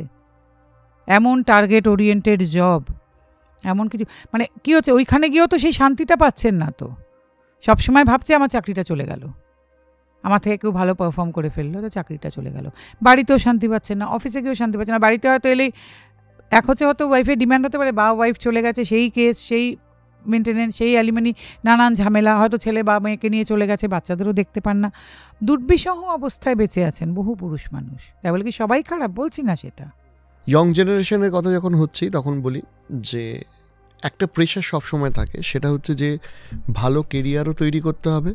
আবার ভালো কেরিয়ার তৈরি করতে গেলে যেহেতু অনেকটা সময় কেরিয়ারে ইনভেস্ট করতে হয়, সেহেতু যে কোনো ছেলের গার্লফ্রেন্ডদের পক্ষ থেকে একটা অভিযোগ আসে যে ও কেরিয়ার নিয়ে ব্যস্ত কিন্তু সময় দেয় না। আমরা পুরুষ মানুষের উপর একটু বেশি প্রেশার দিয়ে ফেলেছি যে তোমাকে ভালো কেরিয়ার করতে হবে, তোমার ড্রেসিং সেন্স দারুণ হতে হবে, তোমার সেন্স অফ হিউমার খুব ভালো হতে হবে, তুমি খুব ভালো ফ্যামিলি থেকে বিলং করতে হবে, তোমার পারলে টাকা পয়সা প্রপার্টি কত কী আছে সেটাও ভালো হতে হবে, সব তোমার হতে হবে। আমি জানতে চাই মেয়েরা, তোমরা what you are bringing on the table, তোমরা কী নিয়ে আসছো, কী আনছো? ছেলেদের এটা জিজ্ঞেস করা উচিত, তোমরা কী নিয়ে আসছো ভাই? মুশকিল হচ্ছে ছেলেরা একটা মেয়ে পেলে এমন হয়ে যায় এগুলো জিজ্ঞেস করতে সব ভুলে যায়, তালগোল গল্প পাকিয়ে যাচ্ছে, এখানে খুব গন্ডগোল। তাহলে যেই মেয়ে কেরিয়ার তৈরি করছে সে কি একটা পুরুষকে অত সময় দিতে পারে? আক্ষরিক অর্থে যেই মেয়ের কেরিয়ার আছে, যেই মেয়ে কেরিয়ার ওরিয়েন্টেড, সেও কিন্তু কোনো পুরুষ মানুষকে অত সময় দিতে পারে না, এবং তার এসব ভাবার সময়ও নেই, তাই না? তাহলে আমার কাছে পরিষ্কার একটা প্রশ্ন, এই প্রেশার পুরুষ মানুষকে যে দেয়া হবে যে তুমি আশা করছো সেই ইমোশনালি ম্যাচিওর হবে, আর ইউ ইমোশনালি ম্যাচিওর? সে এটা হবে, সে ওটা হবে, তুমি সেগুলো? আমি সব পুরুষ মানুষকে একটাই কথা বলতে চাই, সেই ইয়াং জেনারেশন হোক কি বিয়ের জন্য যারা একদম তৈরি, তারাও প্রথমে আপনারা জানতে চান যে what they are bringing on the table, ওরা কী নিয়ে আসছেন। সব মা বাবাকে বলতে চাই, আপনার ছেলে যখন সরকারি চাকরি কিনা বা বেসরকারি চাকরির স্থায়িত্ব কতটা, বা আপনার ছেলে কত মাইনে পায়, আপনারা মেয়ে যদি অ্যারেঞ্জ ম্যারেজ হয় বা লাভ ম্যারেজ হয়, আপনারা গিয়ে জানতে চান আপনার মেয়ে কত মাইনে পায়। আমার ছেলের চাকরিটা দুম করে চলে গেলে আপনার মেয়ে টানতে পারবে সংসার? আপনার মেয়ের কি কন্ট্রিবিউশন হবে এই সংসারে? আপনার মেয়ে ইএমআই এর কি ভাগ দেবে ফ্ল্যাট কেনা হলে? আপনার মেয়ে গাড়ি কিনলে ইএমআই এর 50 টাকা দেবে? কেন জানতে চান না আপনারা এই কথাগুলো? আননেসেসারি কেন আপনারা মেহেন্দি সঙ্গীত রিসেপশনে ব্যস্ত হয়ে আছেন? আননেসেসারি কেন আপনারা ন্যাকামি করছেন যে দিদি মেয়ে তো নেই, ভাবছিলাম মেয়ে আসবে বলে নিজের সব গায়ের গয়না খুলে দিয়ে দিচ্ছেন? আননেসেসারি কেন পাশের পাড়ার বা যা ননদ আর বোনের ছেলের বউয়ের সঙ্গে কম্পিটিশানে নেমে তাকে সব গয়না দিচ্ছেন আর তাকে নিয়ে নিয়ে গিয়ে বাজারে ঘুরছেন? তার থেকে অনেক বেশি জরুরি এগুলো জানতে চাওয়া যে আপনার মেয়ে কী মাইনে পায়, আপনার মেয়ের চাকরির স্থায়িত্ব কতটা, ফ্ল্যাট আর গাড়ি কিনলে আপনার মেয়ে ইএমআই দেবে? জরুরি না এগুলো জানতে চাওয়া? সংসারে কি কন্ট্রিবিউশন হবে আপনার মেয়ের? এক্সপেক্ট করছেন সবই আপনার ছেলে দেবে, তারপরে এসে আমাদের কাছে কে দেখো কে পড়ছেন, দুটো তো একসঙ্গে হতে পারে না। অনেক বাড়িতেই শুনছি, অনেকের কাছে শুনছি, ছেলের বউ যা চাকরি করে তার একটা পয়সা সে খরচা করে না সংসারে। কেন? এগুলো আগে কেন কথা বলে নেননি? তাই না? এগুলো তো আপনাদের আগে কথা বলে নেওয়া উচিত। আগে আপনারা কেন কথা বলেন না? তখন আপনারা এমন বিভোর। ডেফিনেটলি আরেকটা সেকেন্ড প্রবলেম আসছে এই সময়, সেটা হচ্ছে যে ধরুন কোনো ছেলে, তোমার কোনো মহিলা বেস্ট ফ্রেন্ড থাকতে পারবে না, কিন্তু তার যে গার্লফ্রেন্ড আছে তার কোনো ছেলে বেস্ট ফ্রেন্ড আছে। কেন থাকতে পারবে না? ছেলেরা কেন রাজি হয় শর্তে? এইটা নিয়ে কিন্তু টিনেজার বা কলেজ স্টুডেন্টদের বহু সমস্যা। না, আমার কথা হচ্ছে কেন ছেলেরা রাজি হয় আমি এটা জানতে চাই। এটার জন্য তো কোনো মামলা করা যায় না, এটার জন্য নিশ্চয়ই পুলিশেও ধরানো যায় না। তখন কিন্তু ছেলেরা একেবারে হাসি হাসি মুখে রাজি হয়ে যায় সব কিছুতে, কারণ আমার একজন গার্লফ্রেন্ড হয়েছে, সেটাই তো আমার জীবনের সবচেয়ে বড় অ্যাচিভমেন্ট। আমি এগুলো একদম শুনতে রাজি না। ছেলেরা প্রথম থেকেই পার্সোনালিটি নষ্ট করে দিয়েছে মেয়েদের কাছে। কেন রাজি হয় আমি জানতে চাই। এর জন্য মামলা করা যায়? এর জন্য কোনো ধারা আছে বিএনএসে? আছে? নেই। রাজি হয় কেন? কারণ তার পার্সোনালিটি নেই। কারণ তো সে তখন এই মেয়েটার জন্য পাগল, সে তখন বন্ধুদের সামনে একটা প্রাইজ মানে পজিশন হয়েছে। কেন তুমি রাজি হয়েছো? এই ছোট ছোট জিনিস অনেক বড় হয়ে দাঁড়াবে কিন্তু তারপরে। তখন তুমি মা বাবার সঙ্গে থাকতে পারবে না, তোমার কোনো আত্মীয় স্বজনের সঙ্গে যোগাযোগ রাখা যাবে না, তোমার যারা এতদিনের বন্ধু বান্ধবের গ্রুপ আছে কোথাও তুমি যেতে পারবে না। এটা কিন্তু পরে সেখানে পর্যবসিত হয়। এটা বুঝতেই পারে না ছেলেরা। ছোট্ট ছোট্ট জিনিস। তুমি রাজি হয়েছো কেন? আপনি ছোট জিনিস বললেন বলে মনে পড়লো আর একটা জিনিস, যেটা এই যে ধরুন বিবাহিত পুরুষদের যে সমস্যা, সেটা কিন্তু আলটিমেটলি প্রবলেম আসে যে বহু মহিলা ভিকটিম কার্ড প্লে করে। না, তো সেটা একটা কথা বলি, আমাদের পার্লামেন্টে কি কথা হচ্ছে? পশ কেন পার্লামেন্টেও করা হবে না? তা আমি তো যতদূর জানি যে এমপি যেটা সাংসদ সেটা তো একটা জেন্ডার নিউট্রাল ব্যাপার। যারা এমপি হয়ে আমাদের দেশে যান তারা কি করেন, আমাদের দেশের ল মেকার, তারা আমাদের দেশের আইন কানুন ফিসকাল পলিসি সব পলিসির মধ্যে তারা থাকেন।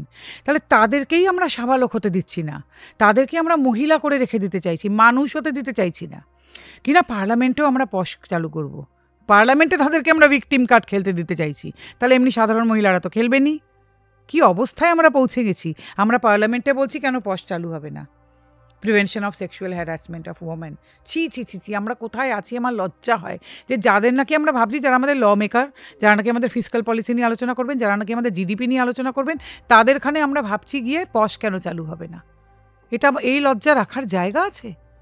তারা নাকি ভিকটিম কার্ড খেলবেন ওখানে গিয়ে। তারা তো মানুষই হয়ে উঠতে পারলেন না। তাহলে তারা আবার কিসের ইকুয়ালিটির কথা বলেন? আমরা নাকি আবার বলছি আমরা মহিলাদের সব জায়গায় সুযোগ দিচ্ছি, আমাদের মহিলা সাংসদ বেড়ে চলেছেন। এসব কি আমি ঠিক বুঝতে পারি না। শিব ঠাকুরের আপন দেশে আইন কানুন সর্বনেশে। ডেফিনেটলি আমি এখানেও বলছি যে ছোট ছোট সম্পর্কগুলো যখন ভাঙে না, তখন দেখা যাচ্ছে যে কোনো একটা ছেলে সে একটা হয়তো সামান্য ভুল করলো, সেই সামান্য ভুলটাকে বড় করে দেখিয়ে ভিকটিম কার্ড প্লে করে কেউ একজন রিলেশনে ব্রেকআপ করে। সেটা তো হবে, কারণ আমরা মেয়েদের হাতে সে অস্ত্র তুলে দিয়েছি। তো তুলে দিলেই সেটা হবে প্রয়োগ। যার ইউজ থাকে তারই তো মিস ইউজ হয়, পুরুষের হাতে তো কিছু নেই। আর যেটুকু নেইও সেটা বুঝে বললাম যে যেই জিনিসটাই বললাম কোনো মামলা হয় না, সেটাও পুরুষ মানুষ আগে থেকে মাথা নিচু করে মেনে নেন। কেন নেব, কেন নেব, আমি এটাই জানতে চাই। নেওয়ার তো জায়গা নেই। এই যে বললাম না যে ভিকটিম কার্ড খেলতে দেওয়া মেয়েদের হাতে, এটা করে না মেয়েরা বুঝতে পারছেন না, মেয়েরা সারাক্ষণ অবজেক্টিফাইড হয়ে যাচ্ছেন, সাবজেক্ট হয়ে উঠতেই পারলেন না আর কোথাও। মেয়েদের কোনো লজ্জাই নেই, মেয়েরা নিজেরা, আপনারা তো প্রতিবাদ করবেন, কই সেবেলা তো হোক কলরব শুনি না যে আমাদের কেন এরকম অবজেক্ট করে রাখা হচ্ছে। ইভেন পার্লামেন্টে গিয়েও বলতে লজ্জা হয়। এই জন্যে কিন্তু মেয়েদের সম্পর্কে আজকাল বলা হচ্ছে, সেদিন একটা কোটেশন দেখলাম বিদেশি এক ভদ্রলোকের, যে পৃথিবী জোড়া 80% মহিলার যদি মানে একটা রিলেশনশিপ থেকে সেক্স সরিয়ে নেওয়া হয় আর বিশেষ কিছু দেওয়ার নেই। আর বেশিরভাগ মহিলারও মানে যদি একটা এমটি রিলেশনশিপ থেকে মানি সরিয়ে নেওয়া হয়, মানে টাকাটাকে সরিয়ে নেওয়া হয়, বেশিরভাগ 80% মহিলা আর কোনো রিলেশনশিপে থাকার ইন্টারেস্টই দেখাবেন না। এটা কি মহিলাদের জন্য খুব সম্মানের বিষয় হচ্ছে? আমার কথা নয় কিন্তু, একজন মানে অত্যন্ত নামী, তিনি মানে সোশ্যাল অ্যাক্টিভিস্ট, তার কথা, ইউএসের, আমার কথা নয়।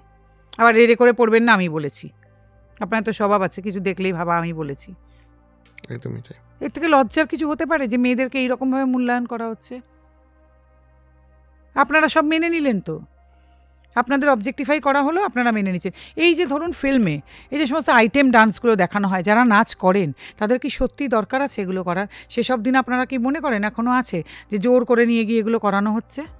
তারা তো নিজের ইচ্ছে এগুলো করেন, কারণ কোটি কোটি টাকা পান এগুলো করে তারা। তো এই নাচগুলো করার দরকার আছে ওনাদের? যে ধরনের জামা কাপড় পরে, যে ধরনের অঙ্গভঙ্গি করে, শুধু ফিল্ম কেন, এখন তো সোশ্যাল মিডিয়া তো এই ট্রেন্ড চলে এসেছে। রিল করেন যে ওনারা ওটিটিতে যে ধরনের জিনিসগুলো করেন, তা তারা কাদেরকে জোর করে এগুলো করানো হয়? করানো হয় জোর করে কাউকে? তো ওনারা করেন কেন? এত এত টাকার বিনিময়েই তো করেন। Definitely pornography is something different, that's a industry. আমি সেখানে যাচ্ছি না, কিন্তু সেটা নিয়ে আমি কথা বলছি না। আমি হচ্ছে এই যে জিনিসগুলো কেন ওনারা করেন?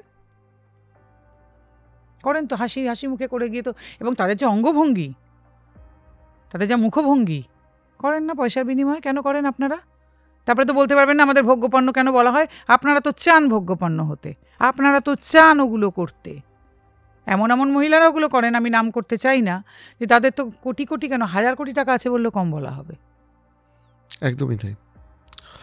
আমি আপনাকে শেষ মানে যেহেতু এই প্রশ্নটা করছি, সেটা হচ্ছে একজন পুরুষ অধিকার কর্মী হিসাবে আমাদের মানে আপনার আগের যে পডকাস্টটা ছিল সেখানে বহু ইত্যাদি ইত্যাদি প্রশ্ন এসেছিল যে এই মহিলাদের দেখতে পান না ইত্যাদি। আমি ছোট কথায় যাব। নোরা ভিনসেন্ট অতি নামী ফেমিনিস্ট, হয়তো সবাই জানেন, জানি না যারা এখানে আমাকে গালাগাল করেন তারাই পড়াশোনাটুকু রাখেন কিনা।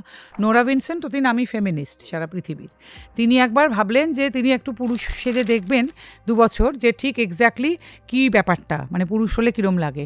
উনি পুরুষ সেজেছিলেন 2 বছর, তারপর 1.5 বছরের পরে আর থাকতে পারেননি, মহিলা হয়ে গেলেন উনি। আবার দেখলেন যে পুরুষ মানুষের প্রতি নারীদের দুর্ব্যবহার এবং সব কিছু এত খারাপ, উনি বললেন এটা জাস্ট নেওয়া যাচ্ছে না।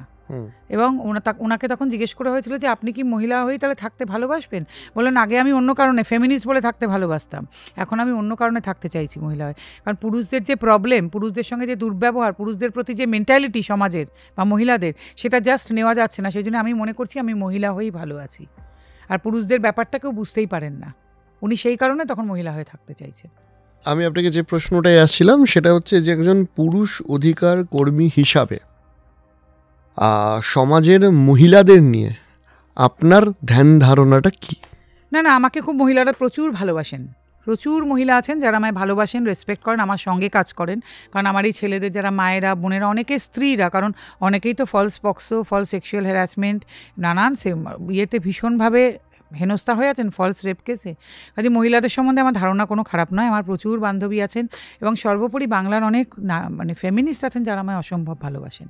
কিন্তু আমার কথা কিছু সংখ্যক মহিলা, আপনাদের একটা কথা বলতে চাই, আপনারা এমন কাজকর্ম করছেন না যাদের জন্য এই যে ভালো মহিলারা আছেন তাদের কিন্তু ভীষণই অসুবিধা হয়ে যাচ্ছে। এবং ফেমিনিস্ট যারা আক্ষরিক অর্থে ভালো কাজ করেন, হয়তো ভালো লেখালেখি করেন, হয়তো সমাজের অন্য দিকটাকে উজ্জ্বল করে তুলতে চান, তাদেরকেও না লোকে ভুল বুঝছেন।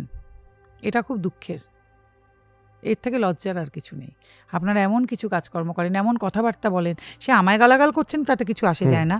কোন দিন হয়তো বলা যায় না আপনার বাড়ির বাবা, ভাই, ছেলে, স্বামী, দাদা কারুর জন্য আমাদের কাছে চলে আসতে হলো, সে আমরা সেরমভাবেই সাদরেই আপনাদেরকে গ্রহণ করব, এটা নিয়ে মাথা ঘামাই না। কিন্তু আপনাদের এই কাজগুলো না বড্ড খারাপ হয়ে যাচ্ছে, যার ফলে আপনাদেরই যারা স্বজাতি, নারী জাতি, তাদের কিন্তু ভীষণ অসুবিধা হয়ে যাচ্ছে।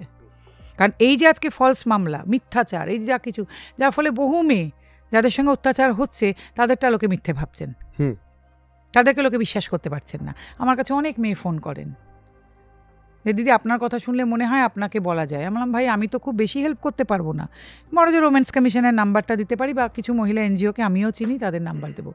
কিন্তু তাদের কথা শুনলে না খুব খারাপ লাগে, মনে হয় তারা সত্যি টর্চার, কিন্তু বেশি কিছু করতে পারি না। কিন্তু এই মেয়েগুলোর কথা ভাবুন তো, আমার না হয় মনে হচ্ছে ওনাদের কথা শুনে যে হ্যাঁ ওরা সত্যিই টর্চার্ড, কিন্তু বহু লোক তো এদের আমাকে আমার সময় আমার ছেলেরাও বলে যে দিদি শুনছো বটে, তবে বলা যায় না, এরাও কিন্তু হতে পারে মিথ্যে কথা বলছে। এইখানে নামিয়ে এনেছেন আপনারা তাদেরকে, আজকে এইখানে নামিয়ে এনেছেন, কিন্তু মেয়েগুলোর জন্য আমার খারাপ লাগে। কিন্তু আমি সব মেয়েকে একটা উপদেশ দিই, প্লিজ নিজেদেরকে এডুকেটেড করুন, নিজেরা ফিনান্সিয়ালি এম্পাওয়ার্ড হন, নিজেদের যেটা দরকার নিজেরা সেটা রোজগার করার চেষ্টা করুন, অর্জন করার চেষ্টা করুন। নিজেরা ফিনান্সিয়ালি সব কিছু এম্পাওয়ার্ড হয়ে নিজেদের লাক্সারিয়াস লাইফস্টাইলটা নিজেদের পয়সায় রোজগার চেষ্টা করুন। তারপরে কম্পানিয়নশিপের জন্য একজনের সঙ্গে রিলেশনশিপ স্থাপন করুন। প্লিজ অন্যের ঘাড়ে বসে অন্যকে এটিএম মেশিন তৈরি করে সেইভাবে কিন্তু চেষ্টা করবেন না কোনো সম্পর্ক তৈরি করার, সে সম্পর্ক কোনো দিন স্থায়ী হতে পারে না। আগে নিজেরা এম্পাওয়ার্ড হন ফিনান্সিয়ালি, নিজেরা শিক্ষিত হন, নিজের পয়সায় চলতে শিখুন, নিজের পয়সায় সব অর্জন করুন, তার আনন্দই আলাদা। সবটুকু নিজে তৈরি করুন, তারপরে কারুর সঙ্গে নিশ্চয়ই সম্পর্কে যান, দেখবেন সেই সম্পর্ক অনেক মধুর হবে। এবং ভাবুন যে প্রয়োজনে অপ্রয়োজনে তার পাশে দাঁড়াবো, তার আজকে দরকার হলে অর্থনৈতিক সাহায্য দরকার হলে আমি তার পাশে গিয়ে দাঁড়াবো, সেই সম্পর্কের দামই আলাদা। দেখবেন তিনিও আপনাকে এতটা শ্রদ্ধা করবেন, এতটা ভালোবাসবেন, আপনি ভাবতেই পাচ্ছেন না, ভাবতেই পাচ্ছেন না আপনি। নয়তো কী হবে বলুন তো, আপনার পাশের বাড়ির ছেলেটি হয়তো ইঞ্জিনিয়ারিং পাশ করে সারাদিন খেটে পিটে 8,000 টাকা রোজগার করেন, আর তার পাশের বাড়ির মেয়েটি হায়ার সেকেন্ডারিও পাশ করতে পারেনি, কিন্তু এটি সরকারি চাকুরি ছেলেকে বিয়ে করেছে, তারপরে 1 বছর বাদে ফিরে এসেছে যে কোনো ঝামেলা করে, তারপরে মেনটেন্যান্সের মামলা করে 18,000 টাকা মাসে মেনটেন্যান্স নিয়ে সেই পয়সায় সারাদিন রিল বানাচ্ছে আর সাজার জিনিস কিনে খুঁজে খুঁজে আরও 5 জনের সঙ্গে ঘুরে বেড়াচ্ছে। তা আপনাদের কাছে কী মনে হয় কে বেশি সম্মানের যোগ্য? এরকম উদাহরণ তো ঘরে ঘরে ছড়িয়ে আছে, আপনি কোনটা হতে চাইবেন? এরকম অনেক মেয়েও আছেন যারা কিন্তু উদয়াস্ত পরিশ্রম করে হয়তো 10,000 টাকাই রোজগার করছেন, কিন্তু তার মধ্যে যে সম্মান সেটা কিন্তু 18,000 টাকার মধ্যে নেই, এটা আপনাদের বুঝতে হবে।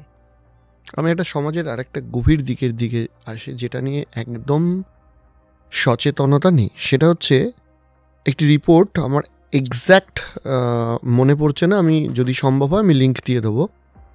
সেটা হচ্ছে যে ভারতবর্ষের 50% ওপর পুরুষ তাদের ছোটবেলায় কোনো না কোনোভাবে যৌন হেনস্থা 53% তারা শিকার হয়েছে।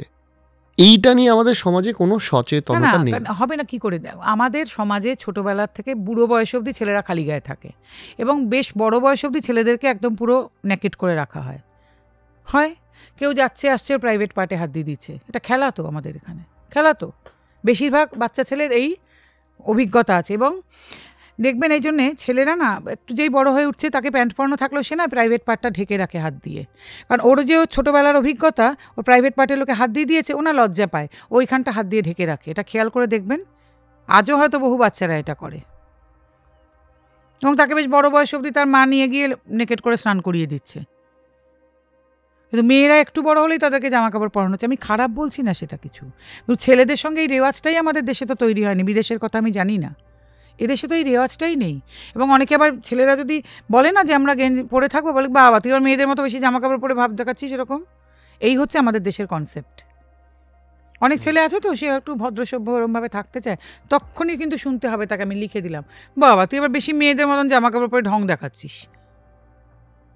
একদম। যেই ছেলে আলপনা দিতে পারে, যেই ছেলে হয়তো রান্না করতে ভালোবাসে, যেই ছেলে ঘর গোছাতে ভালোবাসে, অবভিয়াসলি তাকে শুনতে হবে বাবা তোমার ছেলের আবার যত মেয়েলিপানা, যত মেয়েদের মতন জিনিসপত্র তোমার ছেলে। সেকেন্ড, আমি আর একটা খুব ইম্পর্টেন্ট আপনি বললেন বলে মনে পড়লো, যে বহু ছেলে নাচ শিখছে, এদেরকে কিন্তু সমাজে শুনতে হয় যে মেয়েদের মতো নাচ করছিস, কিন্তু শিল্পের তো কোনো লিঙ্গ হয় না। না, সবচেয়ে লজ্জার এবং কি বলবো মানে অবাক হওয়ার বিষয়, ভারতবর্ষের এই তো পেরিয়ে এলাম তার জন্মদিন 8ই ডিসেম্বর, ভারতবর্ষের নৃত্যের দেবতা উদয় শঙ্কর, কি গুরু কেলুচরণ মহাপাত্র, গুরু বীরজু মহারাজ, আরও রাজা রেড্ডি, যতজন আছেন সবাই পুরুষ মানুষ। ভারতের নৃত্যকে যারা বিশ্বের দরবারে নিয়ে গেলেন সবাই পুরুষ মানুষ। এবং পৃথিবীরও সেরা নৃত্যশিল্পী অনেক পুরুষ মানুষরা রয়েছে। আচ্ছা আমাদেরকে দেশে কথা মানে কাজের একটা লিঙ্গ ভিত্তিক ভাগ করে দেওয়া হচ্ছে। না, কিসের লিঙ্গ ভাগ করছি আমরা, যে এই নৃত্যর দেবতারাই সব ভারতবর্ষের পুরুষ মানুষ, যারা ভারতবর্ষের নৃত্যকে নিয়ে গেলেন দরবারে, কিন্তু সাধারণ ছেলেরা নাচ করতে চাইলেই তখন গন্ডগোল। হ্যাঁ, এবং আমি যেহেতু শিল্পীদের নিয়ে কাজ করি, এটা আমার একটা অভিজ্ঞতা, বহু ছেলে সে হয়তো ভালো একজন নাচের শিল্পী হতে পারতো, সে কিন্তু এই কারণেই নাচটা শেখেনি, কারণ সমাজ তাকে বলবে যে তুই মেয়েদের মতো, বাবা মাই তো বলবে তুই আবার মেয়েদের মতো নাচ শিখ, মেয়েদের মতো নাচ। এবং অনেক ক্ষেত্রে আমি এটাও দেখেছি যে ছেলে হয়তো নৃত্যশিল্পী এবং সে খুব রেপুটেড নৃত্যশিল্পী, তার বাবা মা সেই প্রফেশনটা বলতেও লজ্জা পায়। আমার কাছে, আমি তো যেহেতু এই পুরুষ অধিকার নিয়ে কাজ করি বলে মানে বাংলার প্রায় বহু নামী পুরুষ নৃত্যশিল্পীর সঙ্গে আমার পরিচয়, ওরা আমার গণেশ পুজোয় এসে গণেশ বন্দনা সব তো ওরাই করে, ওদের সমস্ত অনুষ্ঠানে আমি যাই, মানে তারা তো একদম দারুণ মানে নৃত্যশিল্পী, তাদের স্কুলের সমস্ত কি ফাংশন। কিন্তু আমার খুব খারাপ লাগে যে মা বাবারা এগুলো বুঝে উঠতেই পারলেন না, এটা আমার খুব খারাপ লাগে এদের কাছে, যে সমস্ত প্রফেশনই মানে কোনো প্রফেশন ছোট নয়, যে কোনো প্রফেশনে যে কেউ নাম করতে পারেন। এদিকে আপনারা ইকুয়ালিটির কথা বলেন, এখানেও তো আবার ইকুয়ালিটি নেই। মেয়ে নাচ করলে ভালো, ছেলে নাচ করলে খারাপ। ইভেন ছেলেরা গান গাইলেই বা কতটুকু বাবা মা ভীষণ খুশি হন, ছেলে মানে খালি ডাক্তার আর ইঞ্জিনিয়ার হবে, তাহলেই খুব ভালো। ডেফিনেটলি।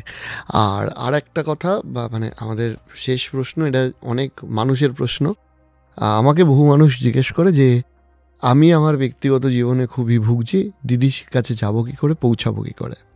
হ্যাঁ ডেফিনেটলি, আমাদের তো হেল্পলাইন নাম্বার আছে, আমাদের অফিস কসবায় রুবি হসপিটালের কাছে, সপ্তাহে রোজ খোলা থাকে, আমাদের কোনো বন্ধ নেই, দুপুর 12টা থেকে 7টা, এবং হেল্পলাইন নাম্বার আছে, সেগুলো চাইলে আমি দিয়ে দিতে পারি আপনারা চালাতে পারেন, কোনো অসুবিধা নেই। আমাদের হেল্পলাইন নাম্বারও সবসময় খোলা, যে কেউ আসতে পারেন আমাদের এখানে, কোনো সমস্যা নেই।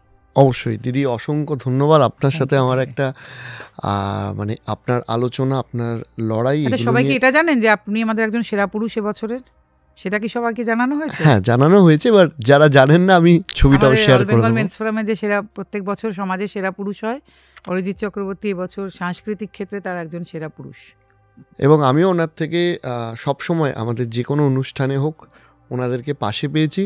ইনফ্যাক্ট আমরা একসাথে আর্ট এক্সিবিশনও করেছি, যেটা ভারতবর্ষে প্রথম, কিন্তু হ্যাঁ, যে পুরুষ মানুষের চাওয়া পাওয়া, সুখ দুঃখ, সফলতা বিফলতা নিয়ে যে মানে ছবি আঁকা, এবং তাতে প্রচুর মহিলারা ছবি এঁকেছেন, এবং সেরা ছবিটি কিন্তু একজন মহিলার আঁকাই আমার যে মনে হয়েছে, এবং তাতে যা ভিড় হয়েছিল, জয়ন্তদামায় বলছিলেন, জয়ন্তনারায়ণ চট্টোপাধ্যায় যে নন্দিনীতে এরম যে ভিড় হতে পারে আমি ভাবিনি কোনোদিন। এই মানে এই আমরাও বহু বার্তা পেয়েছি যে অসাধারণ পুরুষের দুঃখ নিয়ে এই প্রথম একটা এক্সিবিশন, প্রথম ভারতবর্ষে এরকম একটা এক্সিবিশন। তো সেগুলো আমরা করব। আর আপনার কাছে আপনাদের যা যা প্রশ্ন আছে, যা যা মনে আছে, সেগুলো লিখুন। দিদির সাথে আমাদের আড্ডা আবারও চলতে থাকবে। আজকের জন্য এখানে শেষ করছি, নমস্কার।